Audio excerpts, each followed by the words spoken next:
বিগত ২০ বছর থেকে একটা রাষ্ট্র এই জালেমদের বিরুদ্ধে লড়াই করেছিল এবং সাম্প্রতিক সময়ে তাদের কারেন্সি মার্কিন ডলারকে ছাড়িয়ে গেছে।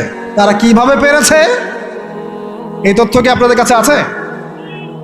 তথ্য আছে, নাম মেনশন করার দরকার নাই, আপনারা বুঝতে পারেন কি পারেন না?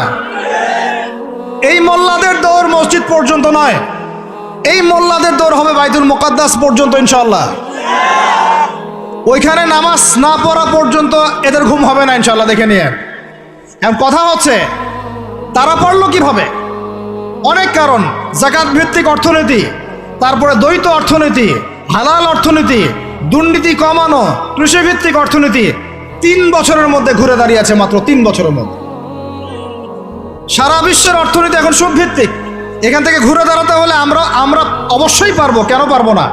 আমাদের প্রথম কাজ করতে হবে সমস্ত দুর্নীতি বন্ধ করে ফেলতে হবে। ১ নম্বর, যত কালো টাকা সব সাদা করে ফেলতে হবে এবং যারা কালো টাকার সাথে সম্পৃক্ত সবগুলোকে ধরবেন, ভিতরে ঢুকাই ফেলবেন। একদম ওমরের শাসন, একদম ওমরের শাসন কায়েম করে ফেলতে হবে।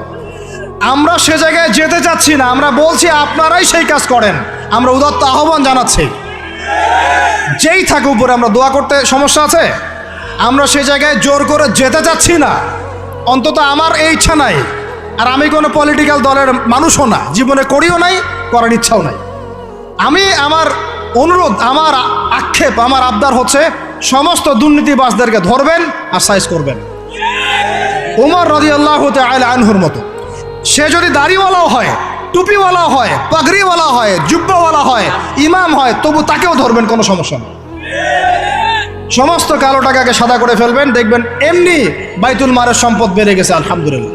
দ্বিতীয় কাজ, যাকাত ভিত্তিক অর্থনৈতিক সিস্টেম চালু করা। বাংলাদেশে এমন প্রচুর মানুষ আছে যাদের একজনের যাকাতের টাকা দিয়ে একটা গ্রামের মানুষকে খাওয়ানো যাবে ইনশাআল্লাহ। এরা যাকাত দেয় না, এরা ট্যাক্সও দেয় না, সরকারকে করও দেয় না, যাকাতও দেয় না।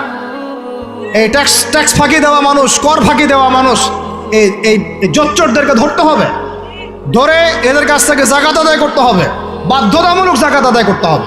তারপরে দেখবেন আমরা বৈদেশিক ঋণের জন্য বসে থাকার কোনো প্রয়োজন হবে না, আমাদের টাকা দিয়ে আমরাই চলতে পারবো ইনশাআল্লাহ। ৩ নম্বর হচ্ছে দ্বৈত অর্থনীতি। ওরা কিন্তু একটা কারেন্সি চালায় নাই, একাধিক কারেন্সি চালিয়েছে। এটা অর্থনীতিবিদ যারা তারা বুঝবেন। একটা কারেন্সির অনেক দুর্বলতাও আছে, এগুলো নিয়ে আমি খোলামেলা কথা এই মাহফিল স্টেজে বলতে পারবো না। বসতে চাইলে বসেন আমার সাথে, অর্থনীতি নিয়ে বসতে চাইলে আমার সাথে বসেন, আমরা আলোচনা করি, কথা বলেন, আমাদেরকে মূল্যায়ন করেন, কথা শোনেন। ইউসুফ আলাইহিস সালাম বলেছিল না যে আমি বিশ্বস্ত, আমাকে দায়িত্ব দেন? আমি বলতে চাই আমি বিশ্বস্ত, আমাকে দায়িত্ব দেন। বিশ্ব অর্থনীতিকে দেখবেন, ভিতরে চোখ দিয়ে দেখবেন, ইলেকট্রনিক মানির মধ্যেও সুদ আছে, কাগজের টাকার ভিতরেও সুদ ঢুকেছে। সামনে আসবে বিটকয়েন্স, যেটা অলরেডি চলে আসছে, আরেকটা আসবে, সেটা হলো ক্যাশলেস সোসাইটি। কি বললাম বলেন? বলদ বলবে যে ভবিষ্যৎবাণী করে গেল, আহলুল বলদ ওয়াল কিরদা, আহলুল হিমার ওয়াল কিরদা। তো এরা ভবিষ্যৎবাণী করে গেল। আরে বর্তমান সম্পর্কে তুমি খবর রাখো না বলেই তো বর্তমানকে ভবিষ্যৎ মনে হয় তোমার। এটা বহু কান্ট্রিতে অলরেডি চালু হয়ে গেছে। এই যে আমাদের অনেক ভাই ব্যবসা করে, তারা চায়না যায়, কোরিয়া যায়, উত্তর কোরিয়া, দক্ষিণ কোরিয়া যায়, ওরা দেখে আসতেছে চায়না চালু করে ফেলছে অলরেডি। ক্যাশলেস সোসাইটি মানে হচ্ছে আপনি আপনার মুদ্রাকে সংরক্ষণ করতে পারবেন না। আপনি দেখলেন খিদির আলাইহিস সালাম দেয়াল নির্মাণ করলেন, দেয়ালের নিচে কি ছিল? খাজানা ছিল। তাহলে দেয়ালের নিচে খাজানা তিনি সংরক্ষণ করলেন কেন? এতিম বালকরা যেন বড় হয়ে সেটা নিতে পারে। তাহলে আপনি চিন্তা করেন ওই মুদ্রাটা কি ছিল? ইলেকট্রনিক মানি ছিল যেটা তিনি সংরক্ষণ করলেন। ওই মুদ্রাটা কি কাগজের মুদ্রা ছিল যেটা তিনি সংরক্ষণ করলেন? ওই মুদ্রাটাকে বিটকয়েন ছিল যেটা তিনি সংরক্ষণ করলেন?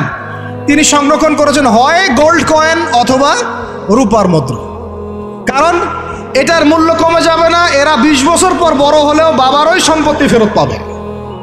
এইটা হলো ইসলামিক কারেন্সি, যেটা বিশ্ব থেকে উঠিয়ে দিয়েছে এই IMF, ওয়ার্ল্ড ব্যাংক আর ইউনাইটেড স্টেট এবং এদের যে চালাপালাগুলো সব। আমরা এই ব্যাস ওই সুর মিলাচ্ছি।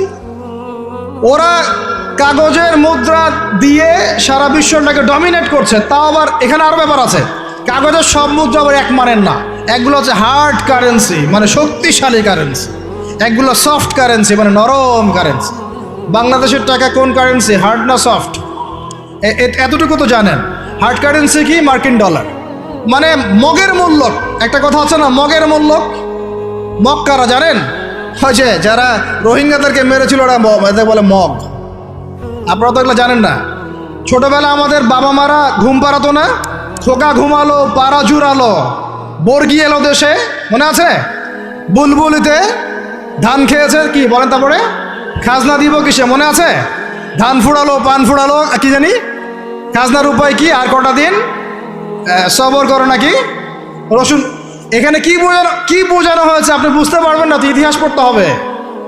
খোকা ঘুমালো, পাড়া জুড়ালো, বর্গি এলো দেশে। বর্গি মানে এই যে মগদেরকে বোঝানো হয়েছে। ওরা উগ্র ছিল, যেখানে যাইতো এরকম মঙ্গলদের মতো ম্যাসাকার করতো, ফসল বিনষ্ট করতো, ট্যাক্স নিত, জুলুম করতো, এটা ভয় দেখানো হতো। ওই জন্য ওদের মূল্যক, ওদের এই যে আগ্রাসনটাকে বলা হয় মগের মূল্যক। মগের মূল্যকের ব্যাখ্যা বুঝলেন? এটা মগের মূল্য। ওরা এখন হার্ড কারেন্সি দিয়ে মগের মূল্য কিরকম, যে সারা বিশ্বের সফট কারেন্সিগুলো আমার কারেন্সি দিয়ে নির্ধারিত হবে। মানে আপনার 100 টাকা সমান সমান ওর $1 মগের মূল্য। কেন আমার 1 টাকা সমান সমান তোমার $1 হতে পারে না? হতে পারে না? এটা করতে দিবে না, কারণ এটা করলে আপনার অর্থনৈতিক অবস্থা অনেক সমৃদ্ধ হয়ে যাবে এবং আপনি তাদের সমান হয়ে যাবেন। আপনি যে দামে তেল কিনবেন তাকেও সে দামে তেল কিনতে হবে। তো ওরা এটা ধরিয়ে দিল। শুধু তাই না, IMF এর মাধ্যমে, ফেডারেল রিজার্ভের মাধ্যমে, ওয়ার্ল্ড ব্যাংকের মাধ্যমে তারা এটাকে আমরা দ্বিতীয় বিশ্বযুদ্ধের পরের কথা বলছি। ওই সময় ব্রেটন উড কনফারেন্স হয়েছে, পড়ে দেখবেন। ব্রেটন উড কনফারেন্স হয়েছে, মার্কিন ডলারকে সারা বিশ্বের রুলিং মানে কারেন্সি হিসেবে ওরা নির্ধারণ করলো, মগের মূল্য। এবং প্রত্যেকটা কারেন্সি এর আন্ডারে নিয়ন্ত্রিত হবে এবং টাকার মান, অন্যান্য মুদ্রার মান বাড়বে কমবে এর ভিত্তিতে, আপনার প্রবৃদ্ধির ভিত্তিতে নয়। এবং তার হাতে নিয়ন্ত্রণ থেকে যাবে। যদি আপনি বেশি বাড়াবাড়ি করেন, আপনার টাকার মান তারা কমাই দেবে। কয়দিন আগে ইলেকশনের আগে একটা শব্দ শুনেছিলেন অনলাইনে, স্যাংশন দিতে চাই, স্যাংশন, মনে আছে? হ্যাঁ, মনে আছে? কি জিনিস বুঝছেন আপনারা? কিছু ওটা বুঝেন না। অর্থনৈতিক নিষেধাজ্ঞা কিভাবে দিতে পারে? আপনার টাকার মান তারা কমাই দেবে। তখন 1 কেজি পেঁয়াজের দাম হবে 500 টাকা, 1 কেজি রসুনের দাম হবে 1000 টাকা, 1 ব্যারেল তেলের দাম হয়ে যাবে দেখবেন 10,000 20,000 টাকা। কিচ্ছু করতে পারবেন না। তুরস্কের মতো কান্ট্রি যখন ঘুরে দাঁড়ানোর চেষ্টা করছিল, ওদের লিরার মান তারা বাড়িয়ে দিল একদম, ওটা তো মনে হয় 12,000 পর্যন্ত চলে গেছে। ইনফ্লেশন বলি আমরা এটাকে, মুদ্রাস্ফীতি, ওটা প্রায় 12,000% পর্যন্ত বেড়ে গিয়েছিল। বলেন নাউজুবিল্লাহ। এগুলো জুলুম, অর্থনৈতিক জুলুম। বাইরের চোখ দিয়ে দেখলে মনে হবে সুন্দর চলছে সবকিছু, ভিতরের চোখ দিয়ে দেখা শিখলে বুঝবেন অর্থনৈতিক ক্ষেত্রে এই বিশ্বে এই জায়নিস্টরা, ইহুদি খ্রিস্টানরা সবচেয়ে বেশি জুলুম করেছে। আরও আছে, বলতে থাকলে সারা রাত যাবে। এরপরে তারা আরবদেরকে বুঝালো, ইয়া শেখ, আরবদেরকে বুঝালো, হাবিবি, ইয়া হাবিবি, কাছে আসেন, শোনেন, আমরা আপনাদের কাছে তেল আছে, আপনারা তো তেল বয়কট করে দিয়েছেন, আর তেল ছাড়া তো আমাদের যুদ্ধ বিমান ফ্লাই করছেন। তেল কাদেরকে দিয়েছে আল্লাহ পাক? মিডল ইস্টে আরবকে দিয়েছে, ঠিক আছে? এখন হাবিবিকে বলা হচ্ছে আপনারা তো তেল বয়কট করে দিলেন। এটা করেছিল বাদশাহ ফয়সাল, বলেন রাহিমাহুল্লাহ। উনি একজন সাহসী নেতা ছিলেন, এই জন্যই তাকে গুপ্ত হত্যা করা হয়েছে। সাহসী যারা, তাদেরকে গুপ্ত হত্যা করে, এদের একটা সুন্নত, এটা মাথায় রাখবেন। খুব ট্যালেন্টেড একজন দেখবেন, খুব ট্যালেন্টেড একজন বিজ্ঞানী দেখবেন, হঠাৎ নাই, তাবাস করে মিসাইল এসে পড়ে গেল। এমন সূক্ষ্ম স্নাইপার দূর থেকে 12,000 কিলোমিটার দূর থেকে মেরে দিলে আপনার কলিজার মধ্যে ফেলে গেল। এগুলো জেনে বুঝেই আমরা প্রতিদিন সকাল করি, সন্ধ্যা করি, আলহামদুলিল্লাহ। কারণ অ্যাটলিস্ট আপনাকে তো জানতে হবে। জেনে নেন, পরে আপনারা চিন্তা করবেন যে কিভাবে লাইফ লিড করবেন। ফাযাক্কির ইন্নামা আনতা মুযাক্কির, আপনি উপদেশ দিন, শুধু আপনি উপদেশ দাতা। লাস্তা আলাইহিম বিমুসাইতির। ফাযাক্কির ইন নাফাআতিয যিকরা সায়াযাক্কারু মা ইয়াখশা, যারা আল্লাহকে ভয় করে তারা ফিরে আসবে ইনশাআল্লাহ। তো যেটা বলছিলাম, বাদশাহ ফয়সাল একদম বয়কট করে দিলেন। এবার ওরা এসে বুঝাচ্ছে যে তেল ছাড়া তো আমাদের চলছে না। এদিকে ওদের ডলারের মান কমে যাচ্ছে, মুদ্রাস্ফীতি হচ্ছে, ইনফ্লেশন হচ্ছে। এখন তারা বোঝালো যে ঠিক আছে, একটা চুক্তি করা যাক। যুবকরা ভালো করে শোনেন, এগুলো জানেন না বলেই অনেক সময় আপনি সহি বলে সহি ভুল পথে যাচ্ছেন। ভাই, সহি পথেই যাচ্ছেন, বাট এটা সহি ভুল হয়ে যাচ্ছে। আমরা বোঝাতে পারছি? সহিহের আড়ালে একটা মারাত্মক জয়ীফ আর জাল আকিদা আছে। এটা আপনার সামনে সহি দিয়ে ঢেকে দেওয়া হয়েছে, বুঝতে পারতেছেন না। এই জায়গাটাকে ভালো করে বোঝেন। যখন উম্মার সাথে কেউ গাদ্দারি করে তখন সে সহি থাকে না। উম্মতের সাথে কেউ যদি গাদ্দারি করে তখন সে কি থাকে না? সহি থাকে না। এখন আসেন, আমি ধর্মতাত্ত্বিক কথা বলছি। এখানে বাচ্চা ফয়সাল তাকে কনভিন্স করা হলো, ঠিক আছে আমরা তেল কিনবো, আপনাদের কাছ থেকে কিনবো, আপনাদের গালফ কান্ট্রি যেগুলো আছে এদের কাছ থেকে কিনবো, তবে একটা শর্ত, আপনারা তেল বিক্রি করবেন শুধু মার্কিন ডলারে, অন্য কোনো কারেন্সিতে তেল বিক্রি করতে পারবেন না। বলেন নাউজুবিল্লাহ। আপনি বাংলাদেশ গভর্নমেন্ট যদি গিয়ে এক ব্রিফকেসের মধ্যে 1 কোটি টাকা নিয়ে যায়, বুঝেন কথা, বুঝতে পারতেছেন? 1 কোটি টাকা আমাদের টাকা নিয়ে গিয়ে বিবি আমাকে তেল দাও, ওরা বলবে তেল দিতে পারবো না, খালাস, কুল্লু খালাস, এখান থেকে বের হও। কথা বুঝতে পারেন নাই? 1 কোটি কি দিবেন? টাকা, তেল দিবেন, লিখে নেন, দিবেন।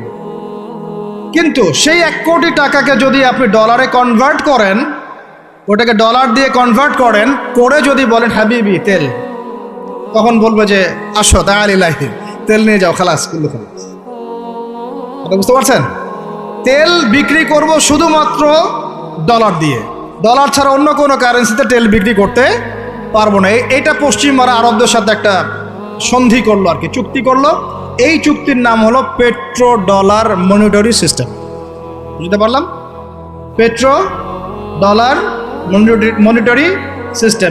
এর বদৌলতে আরবের মরুভূমি হয়ে গেল এখন একদম অট্টালিকার প্রাসাদ। বোঝা যায়? মরুভূমিগুলো হয়ে গেল কি অট্টালিকার প্রাসাদ, আর বাকি পুরো মুসলিম উম্মার উপর দেখেন কি দুরবস্থা। শুধু তাই না, ওই ডলার হলো একদম লিডার, কারেন্সির লিডার। এখন ওই ডলার তেলের মান নির্ধারণ করবে, আপনি টাকা দিয়ে করতে পারবেন। সারা বিশ্বের সবচেয়ে বড় অর্থনৈতিক জুলুম হচ্ছে এই পেট্রো ডলার মনিটরি সিস্টেম। এর চেয়ে বড় কোনো জুলুম হয়নি অর্থনৈতিক জীবন। এখন অনেক ওলামায়ে কেরাম আছেন আপনারা এখানে, আমি জানি উপস্থিত, আপনারা একটু ফিকহের কিতাবগুলো মোতালা করে আমাদেরকে একটা ফতোয়া দিয়েন যে এইরকম মনিটরি সিস্টেম প্রণয়ন করা জায়েজ না নাজায়েজ। এটা আপনারা ফতোয়া দিয়েন, আমি ফতোয়া দিতে পারবো। আমি অর্থনৈতিক ভাষায় বলতেছি যে এই মনিটরি সিস্টেমটা পুরো বিশ্বে জুলুম নিয়ে আসছে। এখন আদতে, এখন শোনেন, এই অংশটুকু শোনেন, তারপরে আমি শেষের দিকে চলে আসতেছি। আদতে এতে পশ্চিমাদের লাভ কি হয়েছে শোনেন। আমার কাছে এই যে ডলার, এটা আমি ছাপাই আমার দেশে, আমার কারখানায়। আমার খরচ হচ্ছে কাগজ, আমার খরচ হচ্ছে মেশিন, আমার খরচ হচ্ছে কালি। বোঝা যায়? বোঝা যাচ্ছে? আচ্ছা, এখন সেটা আমি বানালাম, ছাপালাম, গিয়ে আমি আরবকে দিলাম, তেল দাও। ওরাই কাগজের টাকাটা নিল, নিয়ে রিজার্ভ করলো, করে মূল যে তেল, এই তেলটা মনে করেন তেল বা সোনা, তেল বা সোনা একই কথা, কারণ সোনার ফাংশন প্লে করছে এখন তেল। এখন তো যেহেতু গোল্ড দিনার নাই, দিরহাম নাই, এই তেলটা তারা নিল, নিয়ে ওদের দেশের আন্ডারগ্রাউন্ডে বাংকার আছে, গ্যালনকে গ্যালন, গ্যালনকে গ্যালন তেল রিজার্ভ করতে থাকলো, রিজার্ভ করতে থাকলো, রিজার্ভ করতে থাকলো। এমনভাবে রিজার্ভ করতে থাকলো যে বিগত আগামী 30 বছর যদি বিশ্বে কোনো তেল নাও থাকে, ওরা চলতে পারবে, প্লেন উড়াইতে পারবে। ওদের মিলস বন্ধ হবে না, ফ্যাক্টরি বন্ধ হবে না, ওদের ইন্টারনেট সেকশন বন্ধ হবে না, বিদ্যুৎ বন্ধ হবে না, ওদের কোনো কিছুই বন্ধ হবে না, কোনো প্রযুক্তি বন্ধ হবে না। এত তেল তারা এখন রিজার্ভ করলো কি দিয়ে? ওর দেশে ছাপানো বিনামূল্যের ডলার দিয়ে। এবং সেই ডলারটা আমরা নিলাম, নিয়ে আমরা মাশাআল্লাহ অট্টালিকা নির্মাণ করলাম, আর মনে করলাম যে মাশাআল্লাহ আমি তো খুব ধনী হয়ে গেলাম, সমৃদ্ধি অর্জন করলাম। আদতে এখানে পশ্চিমাদের সবই লাভ। আমরা বলি না যা লাউ তাই কদু, সরি, আমরা বলি আম গেল সালাও গেল, তাই না? এখানে আমও তাদের, সালাও তাদের। আদতে আমাদের কিছু নাই। আপনারা হাসতেছেন, এইটা হচ্ছে সারা বিশ্বের সবচেয়ে বড় জুলুম। এখন আমরা তো থার্ড ওয়ার্ল্ডের কান্ট্রি, এটা হচ্ছে যারা বড় বড় ধনী রাষ্ট্র, ওদের অবস্থা হচ্ছে এই।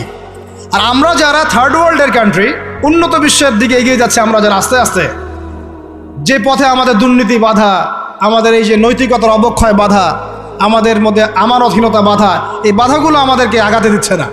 আমাদের অবস্থা কি হতে পারে তাহলে চিন্তা করেন। এখন আমরা এই জায়গায় আছি, এই জায়গায় বসে বসে আপনি মনে করছেন যে আপনি মাশাআল্লাহ খুব পাক্কা মুসল্লি, হালাল খাচ্ছেন, নামাজ পড়তেছেন, তাহাজ্জুদ গোজার, জান্নাত কিনে নিয়েছেন মাশাআল্লাহ।